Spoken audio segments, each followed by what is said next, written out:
So I love tea. One of my favorites being green tea. And I've always found it so interesting.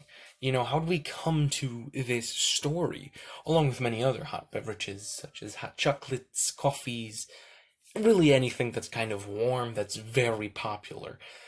And I wanted to explore the history of it. But if you're gonna do that, you gotta do it one tea at a time. This video is all about green tea. I make mine, how you should make it, just in the microwave. I'm not gonna say I'm fancy or anything. But why drink green tea? Well, it's regarded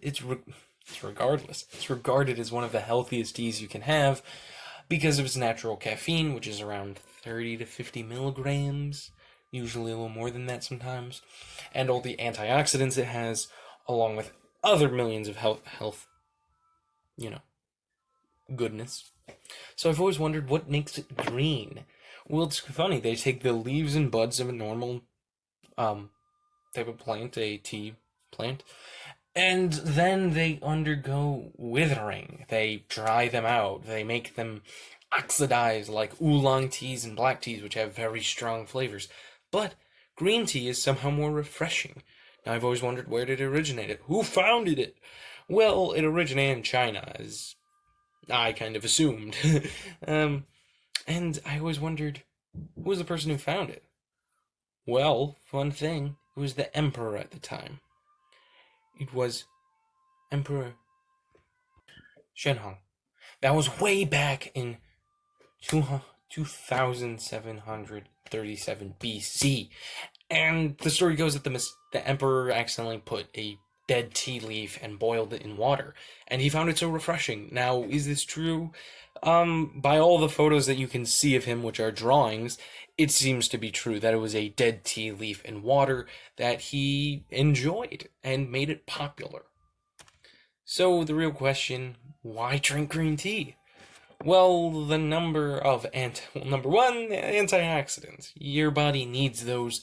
If you think about, antioxidants is basically a rust remover, and your body as the faucet where there's a bunch of rust.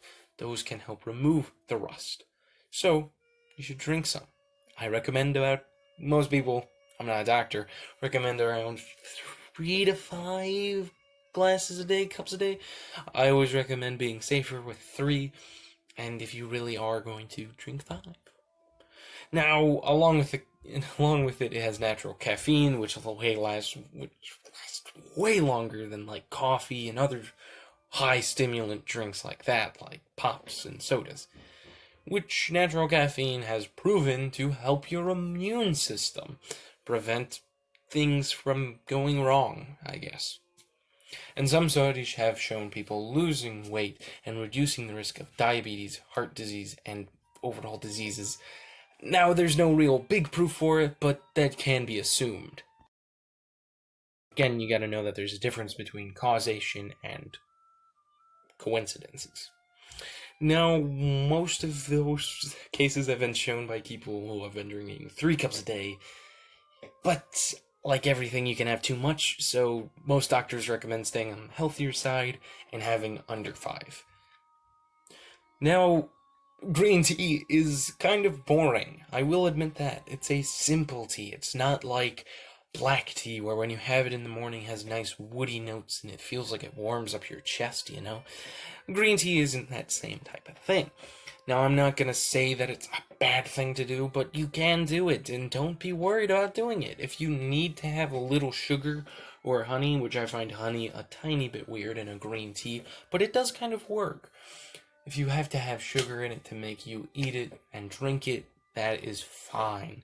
A little bit of something can help you. I'd recommend a sprinkling. Don't go overboard. Don't dump a pound of sugar in it, and I think that's just common sense. So yes, I'm Rodimus2099. I hope that you enjoyed this video where we talk about green tea, one of my favorite early morning beverages, but it's not my favorite. I'm going to reveal my favorite at the end of this series that we are doing on all types of tea. So if you enjoyed it, please leave a like and subscribe. I'm Rodimus2099, and get ready for more of these. This, as I said earlier in the beginning, hopefully I made it clear, this will be a series, one tea at a time. Ooh, that's kind of a good name. So, first episode, green tea. And I do plan on covering other hot beverages. Coffee, hot chocolate. Where'd they get their origins from? Because how did we evolve to love coffee in the morning?